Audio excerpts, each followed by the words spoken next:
Why? One simple word that changes the way we see the world. When we were kids, we asked why about everything. But today, our curiosity has started to fade. Now the question is, why though? Welcome to Why Though, the podcast about curiosity. We're a team of contemporary journalism students in the joint program between the University of Toronto and Centennial College. Our three-part podcast aims to explore the concept of curiosity in our world today. Why is it important? How is digital media impacting our ability to stay curious? And how can we stay curious? As aspiring journalists, we are being trained to ask questions in pursuit of a story. Asking questions is how discoveries are made, stories are told, and why even the simplest questions can lead to meaningful connections. It's curiosity. I'm Kismet Lally, your host for episode 1, where we will explore curiosity and why it's so important. Joining us this episode is Joan Melanson, former CBC host and producer, an award-winning journalist, skills trainer, and someone who thrives on being naturally curious. She came into our class earlier this year and talked about the value of curiosity and that despite what we may think, curiosity can be learned. Well, after you lose that childlike wonder to ask why. Hi, Joan. Hi, Kismet. How are you? I'm good. How are you? Are you a little bit nervous? I'm a little bit nervous today. Yeah, so am I. Yeah. So we're good. Okay, so we're both nervous together. We'll just have the conversation. Of course. Yeah. Perfect. Okay. So first off, we're just going to go all the way back to childhood. As children, we ask so many questions. It's always why this? How does that happen? How are babies made? As adults, young and old, why do you think we lose that curiosity? I think there's a bunch of things that happen. I think it gets squished down. When you think about the kind of systems and institutions take over our lives, starting when we're going to school. We're in a classroom with 24, 30 kids, and there's an expectation that you're going to act in a certain way.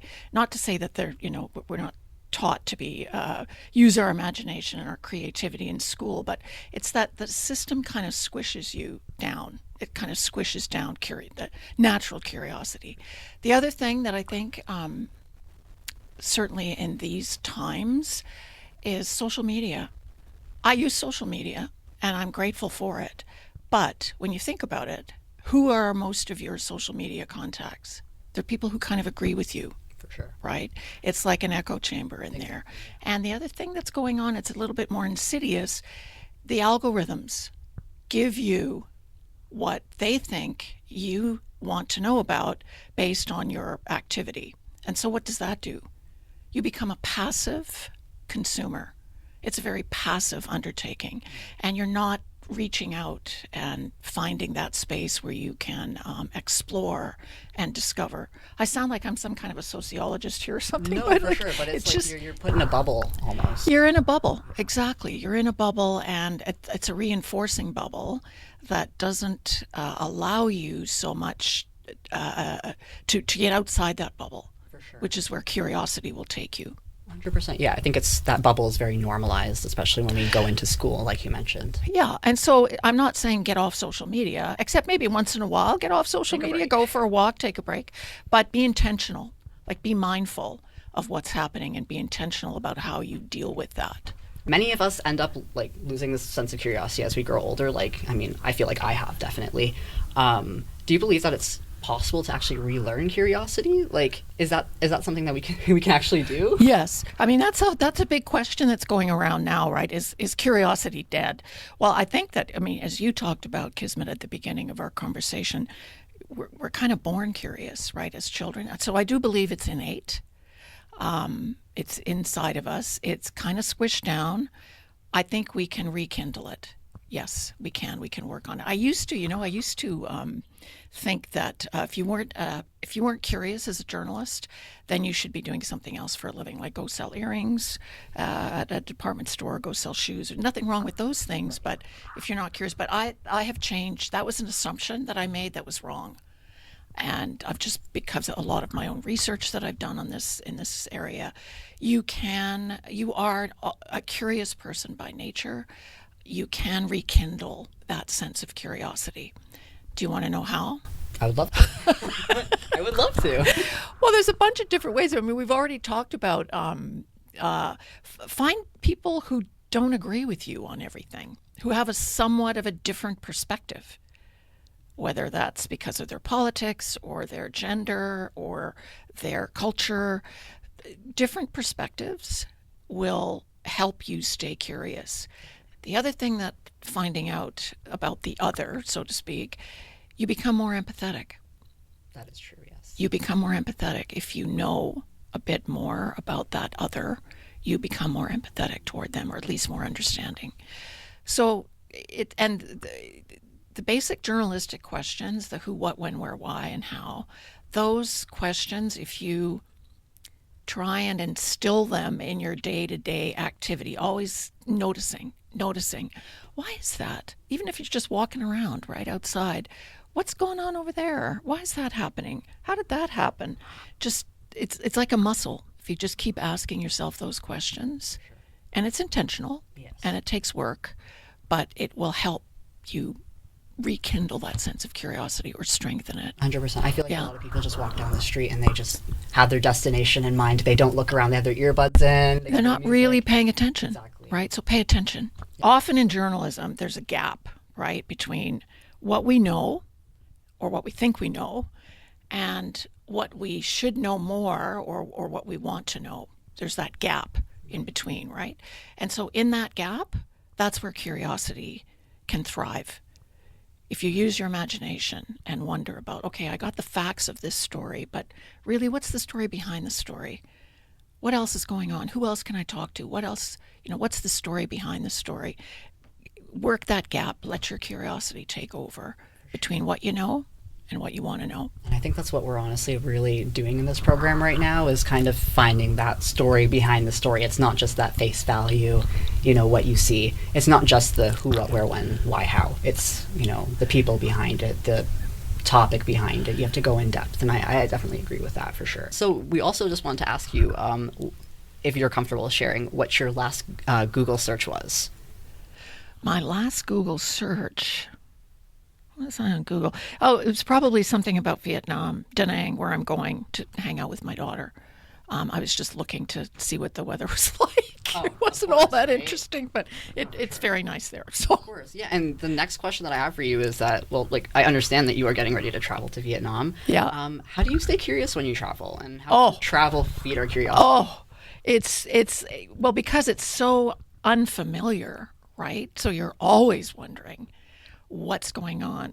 What did they just say? I don't speak Vietnamese. Google Translate, What is that food? What is that? Every single thing that's around you is stimulating your sense of curiosity. You're trying to find stuff out because it's not easy, right? You're in a different culture, different language, completely different surroundings. So that's great for curiosity. You can't help but ask questions. 100%. It's almost like what you said about going outside of that echo chamber, even on social media. It's going into the unknown, right? And that makes you curious. That you talked about why really. You know what I mean? Would you argue that why is probably the most important out of the 5 W's and H? I think it's probably what and why are probably the hardest working to get at to get below the surface of a story. What and why questions will help you get to the meat, to the heart of the story. And I often talk about why really, as I mentioned, and why really is about getting at the motivation, the reason something happened, the reason somebody did what they did, what led to that. So it's a why. And I have a story that I would like to share. It stayed with me for years. This is years ago. Quite a few years ago, we were doing an interview, it was a radio interview, with a Toronto plastic surgeon, cosmetic surgeon, who every year goes to India and works with women who have been the victims of acid attacks, acid thrown in their face, they're disfigured. So she goes and works to reconstruct their faces. So that's kind of like, the why. Well, I'm helping women who otherwise would not be able to, who are disfigured and would not otherwise be able to correct their faces and so become pariahs in the society. So most of us would stop there and go, okay, that's a pretty powerful why. Mm-hmm. That's a pretty powerful why. Would you agree? I would say it's powerful. Yeah. The why really? To get at her motivation. Why really are you doing this? On one level, yes, it's to help women who would otherwise not be able to do very much about that horrific horrific event in their lives. So that's a pretty strong why. But for me, the why really in that story was that she does this because when she's here making a lot of money, fixing, giving somebody puffier lips or giving them a neck lift, it feels kind of superficial. Of course. Right. Yeah, And for sure. I mean, people are entitled to get that kind of, but she feels like she could be doing more. So I think that's a more powerful why, really, is that she's feeling that she's accomplishing something much more than the actual work of fixing the women's faces. She's doing something that brings real meaning to her profession.